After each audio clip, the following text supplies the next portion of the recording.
Bonjour à tous, j'espère que vous allez excellemment bien. Aujourd'hui, on se retrouve pour le débrief de cette 11e journée du Vendée Globe. Alors moi, je suis sous la neige, eux, ils sont sous la pluie, voire un peu de soleil quand même du côté de Thomas Ruyant. Mais voilà, les conditions climatiques sont très différentes. À l'autre bout du globe, on va revenir un petit peu en termes d'hémisphère, hein, parce que l'autre bout du globe, c'est pas en termes de ouest-est, pardon, je vais y arriver. On va revenir un petit peu sur tout ce qui s'est passé. On reviendra sur le problème de Fabrice Amédéo parce qu'on a eu des informations supplémentaires. C'est même, on va dire, le gros problème de cette journée. Et puis on parlera des concurrents de ce poteau noir qui n'a pas été si facile que ça du côté des concurrents. N'hésitez pas à vous abonner à la chaîne, à réagir dans les commentaires, à mettre un pouce bleu, à partager la vidéo sur les réseaux sociaux, notamment auprès de vos proches. Si vous pensez que ça peut les intéresser. Dans les commentaires, n'hésitez pas à me dire qui vous a plu, qui vous a déçu. Quand vous abonnez à la chaîne, vous pouvez rajouter la petite cloche, comme ça vous êtes au courant des dernières vidéos qui sortent sur la chaîne. Et ça me permet de me soutenir, parce que plus vous cliquez rapidement sur une miniature, sur une notification, plus la vidéo est mise en avant par YouTube, et je remercie les gens qui le font. Je remercie les gens également qui s'abonnent, parce qu'on fait des chiffres qui sont assez exceptionnels depuis le début de ce Vendée Globe. Et puis, eh bien, si vous avez les moyens, et seulement si vous avez les moyens, et que vous voulez soutenir mon travail, vous pouvez faire un super fan. Je remercie les gens qui le font. Et puis les gens également qui font l'effort de partager sur les réseaux sociaux également les vidéos, ou d'en parler à leurs proches, qui peuvent être intéressés. Bon, la situation météo. Alors, vous avez des concurrents qui sont dans le poteau noir, qui vont commencer à en sortir. Il y a déjà Thomas Ruyant, par exemple, qui en est sorti. Il y a certains concurrents qui sont vraiment sur la fin, on va dire, qui n'ont plus de situation compliquée à gérer. C'est le cas, on va dire, des 5-6 premiers de ce classement. Vous avez des concurrents qui, quant à eux, rentrent dans ce poteau noir, qui n'y sont pas encore. Donc voilà, par exemple, une Isabelle Yoshko est dedans, Romain Athanasio aussi. Boris Herman est dedans. Puis vous avez des concurrents qui ne sont pas encore dedans et qui vont avoir encore du chemin. Je pense à un Kirek Soudé, je pense à Emmanuel Cousin également, à Médéo, qui sont loin encore de cette situation. Vous voyez que là, donc, notamment Thomas Ruyant a passé le poteau noir, a passé également l'Équateur en première position. Il a fait même son offrande à Neptune, parce qu'il faut savoir que quand on passe les caps, quand on passe l'Équateur, normalement il y a de réputation, on va dire de tradition de faire une offrande à Neptune. Ça veut dire souvent c'est de l'alcool. Voilà, on met un peu d'alcool, un peu de champagne, un peu des petites bouteilles de champagne. Thomas Ruyant, lui, n'avait pas ça, donc il a réussi à trouver une petite fiole de rhum, voilà, qu'il avait à l'intérieur de son bateau. Donc c'est ça qu'il a donné à Neptune. Voilà, c'est un petit peu de tradition du côté des marins à chaque passage de moments importants. Donc quand on passera également les caps aussi, c'est un autre moment important de la course. Bon, la météo. Alors vous voyez que là la situation est plutôt bonne hein, pour les concurrents de tête. On retrouve un vent qui est aux alentours de 12-13 nœuds, donc qui est pas mal, mais cette situation-là va évoluer, ça va redescendre en termes de vitesse pour les premiers. Hein, vous voyez que sur la route 9,8, hein, on va passer sous les 10 nœuds et on ne peut pas vraiment trop se rapprocher de la pointe brésilienne parce que vous avez une petite île qui est ici, qui est Fernando de Noronha et qui peut vraiment vous bloquer un petit peu le vent. C'est pas l'île la plus connue, c'est là où on tournait. Je sais pas si vous vous souvenez pour avoir pas l'Arkea Ultimate Challenge, la course précédente des Ultimes quand ils avaient fait un triangle où ils partaient des Sables d'Olonne, je crois, ils faisaient un triangle ou de Brest, je sais plus, ils faisaient un triangle. Ils passaient à Fernando de Noronha, ensuite ils passaient par Bonne Espérance et ensuite ils remontaient. Donc ça, c'est toujours une île auquel il faut faire attention parce qu'elle peut provoquer des petits dévents. Donc je ne sais pas si on ira dans cette zone-là. Je pense qu'on restera dans cette zone-là. Surtout que vous avez des bateaux de pêcheurs au Brésil. Il faut savoir que les bateaux de pêcheurs sont pas toujours indiqués sur les radars. Il faut savoir que parmi les équipements que vous avez à l'intérieur des bateaux, vous avez ce qu'on appelle l'AIS. L'AIS est un radar qui permet de détecter donc, les bateaux notamment et qui permet de les éviter. C'est ça aussi l'intérêt. Le problème, c'est que les bateaux brésiliens, certains bateaux de pêcheurs brésiliens, ne l'ont pas. Et il y a quand même pas mal de circulation dans cette zone-là. Donc il faut faire extrêmement attention, il faut être quand même assez attentif. Pas faire des nuits trop longues. Voilà, parce que sinon il peut y avoir des gros dégâts à cet endroit là. Et vous pouvez vous faire des grosses frayeurs. Donc on rentre dans une partie de course qui est un petit peu différente. En termes de météo, c'est peut-être un peu plus simple. Par contre, encore une fois, il faut faire attention aux personnes que vous avez autour parce qu'on se rapproche de la Terre. Et encore plus cette année du fait qu'on est sur un décalage très ouest pour le moment. Il va falloir également réfléchir à comment se positionner pour l'anticyclone de Sainte-Hélène et savoir également comment se positionner pour récupérer son premier front des mers du Sud, parce que ça va être ça l'idée. Certes, il faut contourner Sainte-Hélène, mais là pour le moment, Sainte-Hélène, il a l'air d'être plutôt bien positionné, donc il va falloir essayer de réfléchir à comment récupérer son premier front pour avoir suffisamment de vent pour qu'il dure suffisamment longtemps avant de vous traverser. Donc là, il va falloir commencer à réfléchir et à se creuser la tête du côté des navigateurs. Pour ceux qui viennent de quitter le poteau nord. Donc les répits durent assez peu longtemps et que là, vous voyez, le vent va évoluer plutôt à la baisse entre dans 5 à 11 heures. Puis ensuite, il retrouvera un peu de force. Demain dans la journée, normalement, voilà, on retrouvera un peu de force, mais c'est pas si énorme que ça, donc ça va peut-être donner un petit avantage au premier, et encore, ce n'est pas sûr. Donc voilà, il faudra voir la suite de l'évolution de la météo. Bon, on va revenir sur les infos du jour. On va commencer avec Romain Attanasio, qui a fait une petite vidéo avec une information légèrement inquiétante. Du côté de Romain Attanasio, c'est qu'il a du mal à se nourrir à cause de la chaleur. Voilà, il n'avait pas très faim à cause de la chaleur. Il faut savoir que dans les bateaux, là on est au niveau de l'équateur, il est dans un bateau foiler fermé, enfin très fermé. Romain Attanasio, c'est pas encore les bateaux de dernière génération, mais il est déjà sur un bateau qui est quand même assez fermé. Et il disait que la température était vraiment très importante dans les bateaux.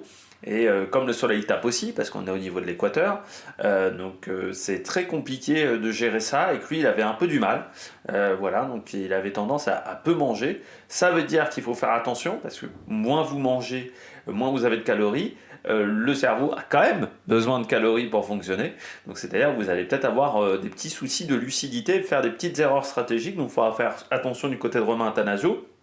Puis il ne faut pas que ça dure dans le temps, c'est-à-dire qu'il faudra ensuite manger, voire compenser des choses qu'on n'a pas mangées sur ces jours-là. Peut-être faire des repas supplémentaires, mais il faut faire attention aussi, parce qu'il ne faut pas trop manger non plus au risque d'avoir des petits désagréments sur un bateau, parce que c'est pas l'endroit le plus simple, c'est pas l'endroit le plus stable, donc c'est là-dessous il va falloir réfléchir du côté de Romain Attanasio. Donc c'est une information qui m'a un petit peu inquiété dans la vidéo, et puis on va revenir sur ce qui s'est passé. Alors je vous ai pas montré où il est Romain Attanasio, c'est vrai qu'à chaque fois j'oublie. Alors, on me l'a dit dans les commentaires de montrer quand je parle d'un concurrent. Donc voilà, Romain Attanasio il est là, il est sur une voie plutôt à l'ouest, donc une voie Thomas Ruyant avec Pip Air et Boris Herman. Il s'est fait dépasser même par Boris Herman dans la journée. On va revenir sur Fabrice Amedeo, qui lui est plus loin dans le classement. Fabrice Amedeo, 35e, vous voyez, lui il est loin encore du poteau noir. Fabrice Amedeo, et puis il va rentrer dans une zone de molle. Du côté de Fabrice Amedeo, donc on disait hier, un problème de quille qu'il a réglé.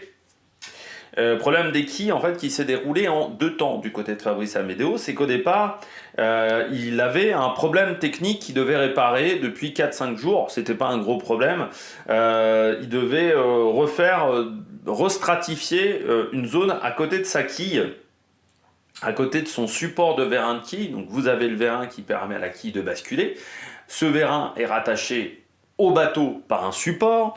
Ce support s'était endommagé. En s'endommageant ce support, il a râpé, on va dire, un peu la coque. Quand vous râpez un peu la coque, le risque, c'est qu'à terme, ce trou, ça délamine la coque, ce qui peut entraîner ensuite des plus gros problèmes.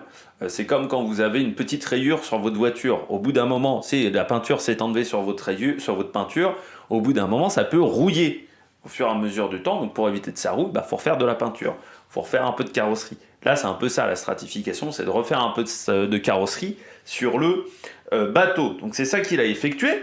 Donc il était content, voilà, il venait de réparer, donc il dit bon je vais remettre en route mon système de quille, voilà, je vais tester. Et puis il n'a pas de peau pour lui quand il a remis en route le système, fuite importante au niveau de son système hydraulique. Pour que la quille bascule, il y a un système hydraulique à l'intérieur, c'est-à-dire que vous avez du liquide, donc là de l'huile, qui va permettre à la quille à tous les supports de vérin de fonctionner, de pivoter. Cette huile, pas de peau, eh bien, elle s'est vidée. Et, alors, normalement, dans ce genre de cas, on peut la récupérer, l'huile.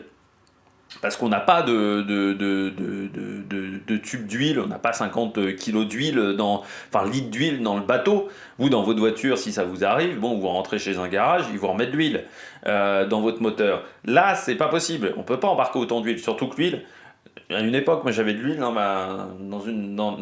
la voiture. Je peux vous dire que le problème de l'huile, c'est que quand ça se renverse, ça en fout partout. Ça peut niquer un coffre, notamment. Donc, comme c'est crade et que bon, on n'en a pas forcément un grand besoin, on va dire, on décide de ne pas en prendre. Le problème, c'est que là, son huile, elle s'est mélangée avec de l'eau de mer. Donc, huile inutilisable. Pas récupérable parce que l'huile avec l'eau, ça change la viscosité de l'huile. Donc c'est plus utilisable. Ça arrive par exemple dans une bagnole quand vous avez de l'huile et du liquide de refroidissement ou de l'huile qui a été voilà, une bagnole qui est restée longtemps dehors sans tourner et qui a un peu d'humidité qui est allée dans l'huile. C'est inutilisable. L'huile n'a plus son pouvoir pour graisser les différentes pièces. Et là il s'est retrouvé dans un gros problème, c'est qu'il n'a pas d'huile à l'intérieur.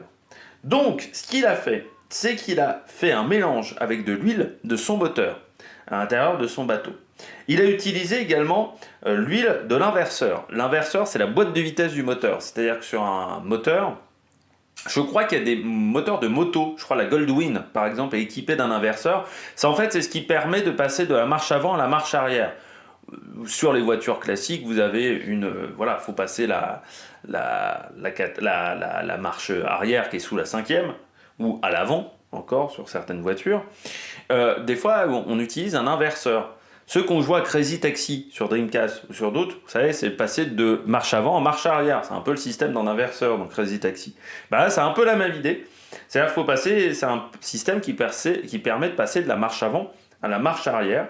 Donc il a pris de l'huile de l'inverseur, de l'huile du moteur, et pour compléter le tout, il a utilisé un petit peu de gasoil. Pour ceux qui ne sauraient pas, le gasoil, c'est gras, le gasoil. C'est plus gras que du samplon 95, par exemple. Donc c'est ce qui a permis de faire repartir la machine, et donc la quille refonctionne correctement pour le moment du côté de Fabrice Amedeo, mais c'est vrai qu'il commence à enquiller les problèmes Amedeo entre son pilote automatique qui avait été complètement neutralisé par un champ magnétique pendant un orage. Ça commence à faire beaucoup, voilà, du côté de Fabrice Amedeo, donc ça serait bien que ça commence à se calmer, parce que sinon il va avoir quand même du mal à finir la course avec ce nombre de problèmes importants. Et là c'est un peu de la débrouille parce que c'est pas son équipe technique qui l'a aidé. Et il s'est bien débrouillé, c'est vrai qu'il a bien réfléchi avec le gasoil. Le gasoil est un peu gras, donc ça permet de s'en sortir. Certains garagistes des fois qui quand les voitures n'ont pas été vidangées depuis longtemps, mettent un peu de gasoil parce que ça permet de nettoyer parfois un peu les réservoirs d'huile. Si vous faites tourner pas très longtemps le moteur avec du gasoil dans l'huile, ça peut nettoyer un petit peu le compartiment de l'huile. Certains garagistes des fois le font quand vous avez des voitures anciennes qui n'ont pas roulé depuis longtemps. Bon, on regarde le classement. Il y en a un qui a fait une bonne nuit, c'est Thomas Ruyant.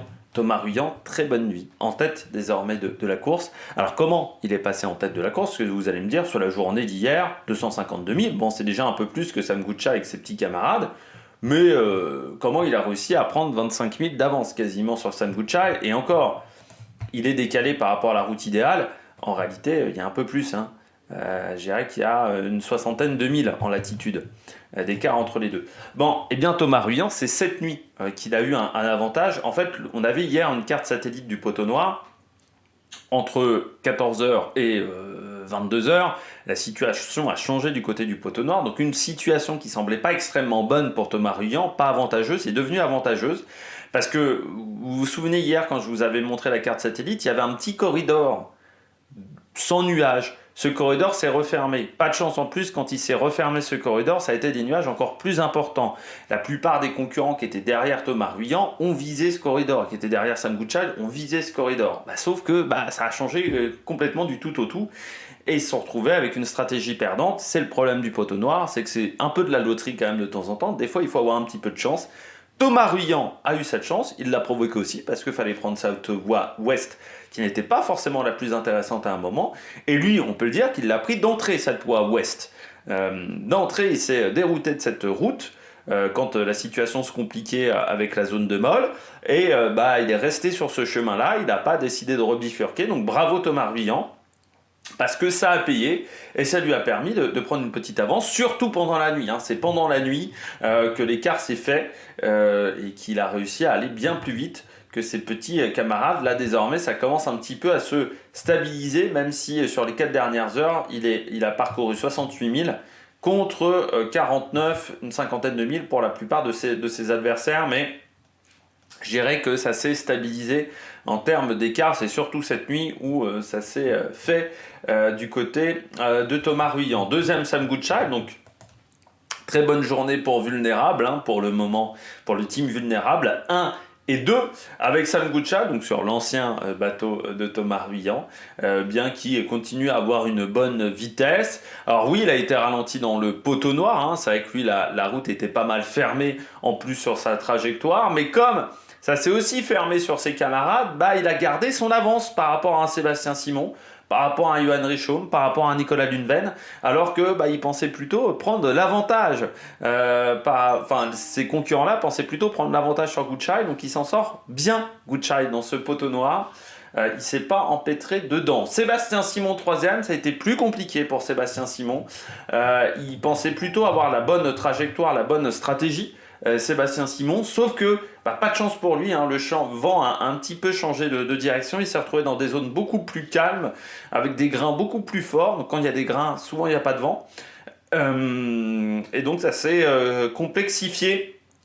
Voilà, il est un petit peu dégoûté en vidéo ce matin, Sébastien Simon.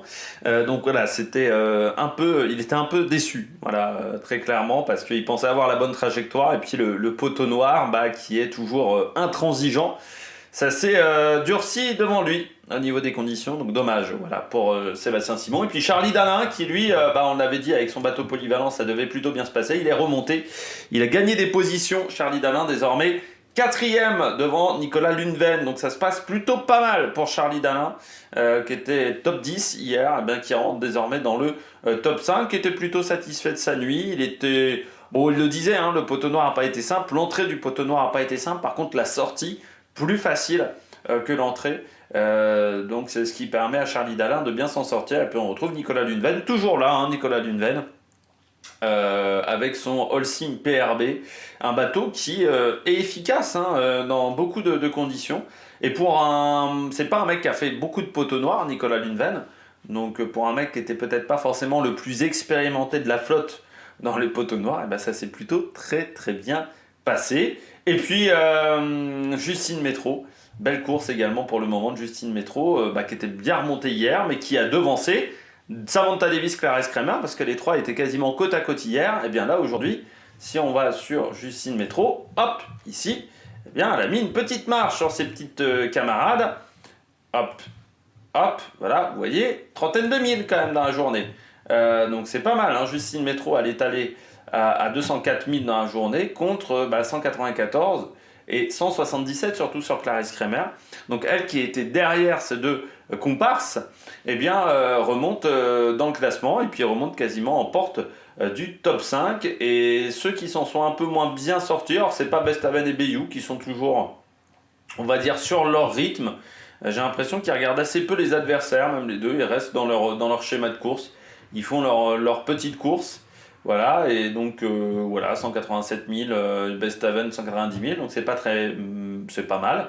Paul Meillat également qui rentre dans le top 10, lui il s'en sort bien également, voit un petit peu plus à l'ouest, donc ça marche plutôt pas mal pour Paul Meillat. Par contre, c'est Johan Richomme qui a un poteau noir très compliqué. Alors hier, il célébrait son record de distance en 24 heures. Il a battu le record de Nicolas Lundven pour quelques milles.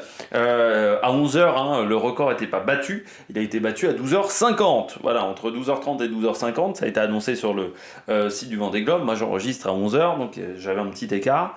Mais voilà, donc bravo pour Johan Richomme. Par contre, la journée suivante a été plus compliquée, hein, dans ces conditions-là. Il n'a pas réussi à s'en sortir, des mauvais choix. 163 000 sur une voie un petit peu centrale. Depuis le début de ce Vendée Globe, on a l'impression que la voie centrale est rarement la bonne, contrairement en médecine. Et là, bon, bah ça s'est pas bien passé. Voilà, du côté de Johan Richomme avec son Paprec Arca, et puis on retrouve ensuite Samantha Davis, Clarisse Kremer, toujours bien positionné. Et puis une fille qui a fait une très bonne étape hier.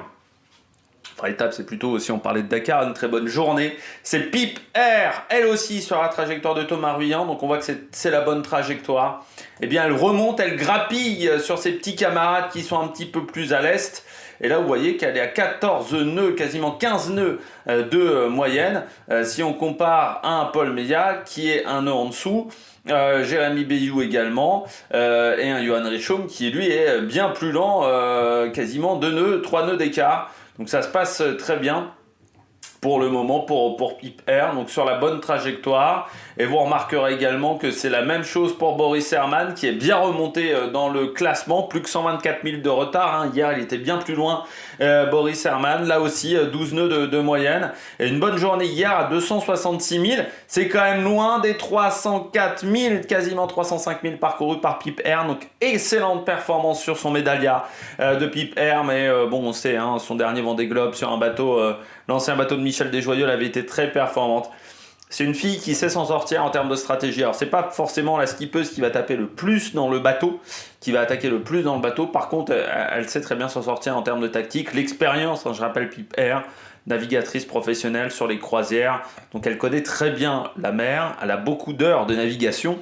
Et elle s'en sort très bien. Et puis, Romain Attanasio, lui, s'est fait devancer par Boris Herrmann, qui reste quand même un peu en deçà des vitesses de certains concurrents. Encore une fois, son bateau est plus lourd, donc plus compliqué à décoller. Et dans ces conditions-là de zone de transition, c'est un petit peu plus difficile. Il mange un petit peu son pain noir, mais dans les mers du Sud, s'il reste à cette distance-là, il risque d'être très rapide et peut-être de battre le record de Johan Richomme.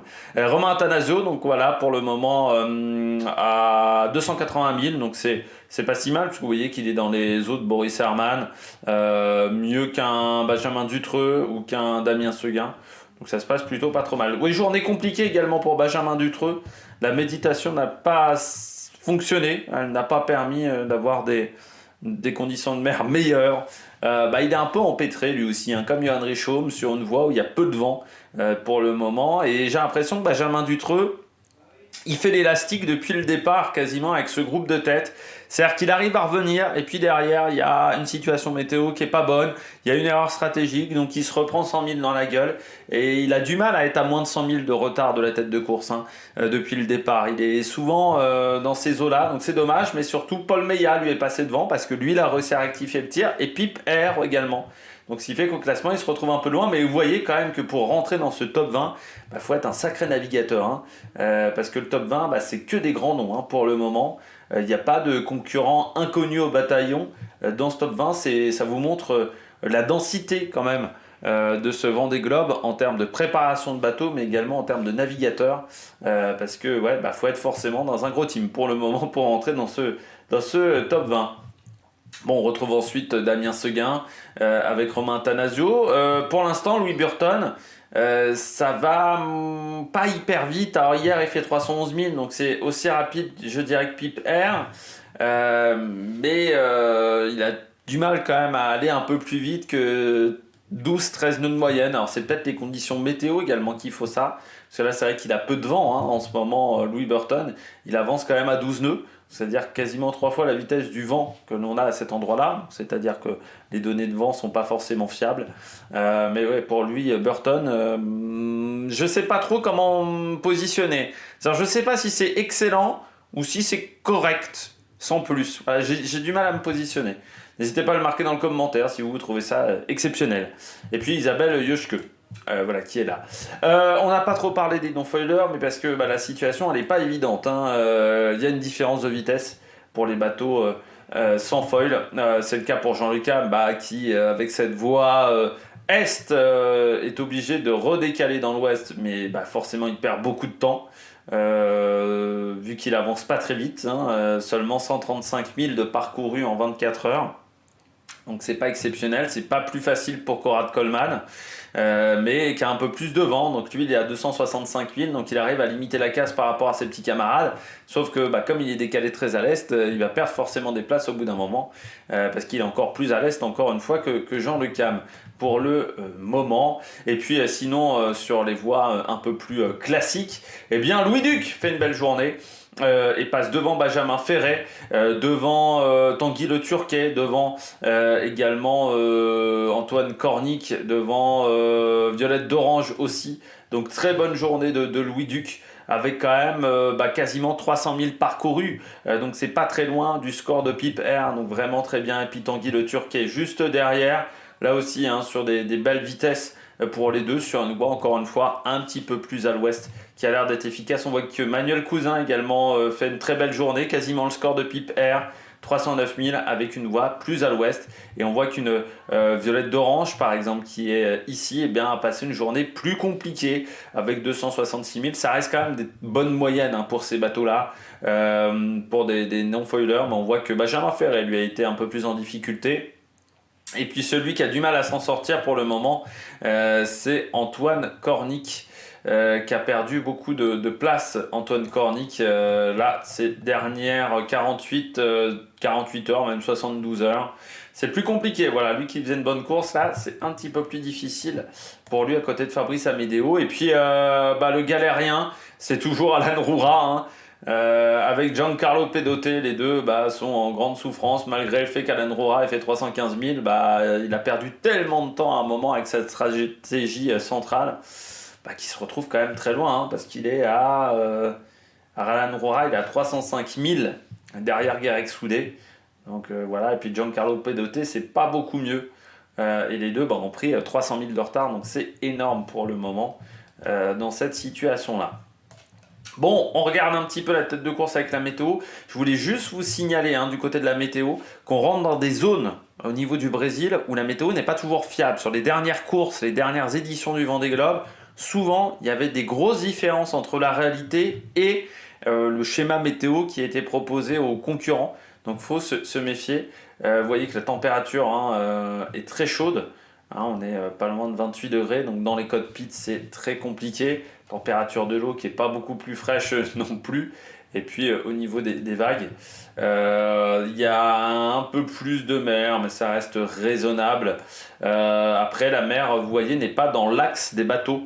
La mer a un peu, on va dire, la houle n'est pas totalement dans le sens de fonctionnement des bateaux, donc ça peut gêner le fonctionnement des foils. Ça peut faire que les bateaux en fondent un petit peu plus. Donc ça peut gêner également la bonne trajectoire des bateaux. Voilà, donc il faudra faire attention de ce côté-là. Mais Thomas Ruyant a passé une très bonne nuit. On regarde un petit peu les statistiques sur cette journée. Qui a été rapide, qui a réussi à être performant sur ces 24 dernières heures, eh bien c'est Oliver Air qui a fait le plus de 1000 en 24 heures avec 316 000 de parcourus devant Alan Roura avec 315 000 et Louis Burton 311 000. On retrouve donc que des concurrents qui n'étaient pas dans le top 10. Le mieux classé étant Romain Attanasio et Pip Air, ce sont les deux mieux classés. Et on voit qu'Emmanuel Cousin fait une bonne journée, Pip Air également, Denise Van Wenberg aussi, Louis Duc, Kojiro Shirashi qui est un petit peu loin pour le moment au classement, et puis Tanguy Le Turquet, Romain Attanasio. Pas de changement au niveau des vitesses, c'est toujours Johan Richomme qui a la vitesse la plus élevée pour le moment depuis ce début de course. Et on rappelle que désormais, le nouveau record provisoire, il faudra attendre son homologation. Et bien pour le moment, c'est 551 084, c'est-à-dire à peu près 1022 km de parcouru en 24 heures, ce qui est assez exceptionnel. Et par rapport au record, eh bien on a repris du retard par rapport au record d'Armel Lecléache. Hier, on était revenu à 522 000. On a désormais 648 000 de retard. Donc, c'est quasiment le retard qu'on avait il y a 48 heures entre Thomas Ruyant et Armel Lecléache. Ça peut s'expliquer par le fait que Thomas Ruyant n'était pas en tête. Et que même s'il a fait une bonne journée, il était à 55 000, 60 000 de Sam Goodchild. Donc, forcément, le temps de repasser en tête, eh bien, ces 50 000 là, il lui manque un petit peu. Donc Armel Lecléache, pour le moment, est en tête Et donc je pense qu'on n'a pas dû battre le record de la traversée des Sables d'Olonne à l'équateur. Je pense que le record n'a pas été battu. Bon, j'espère que vous avez aimé cette vidéo. Si vous avez aimé cette vidéo, n'hésitez pas à vous abonner à la chaîne, à réagir dans les commentaires, à mettre un pouce bleu. Nous, on se retrouve demain, même heure, pour faire un nouveau débrief. Puis j'espère que dehors, il n'y aura plus autant de neige à ce moment-là. Allez, ciao ciao sur l'Amérique Production.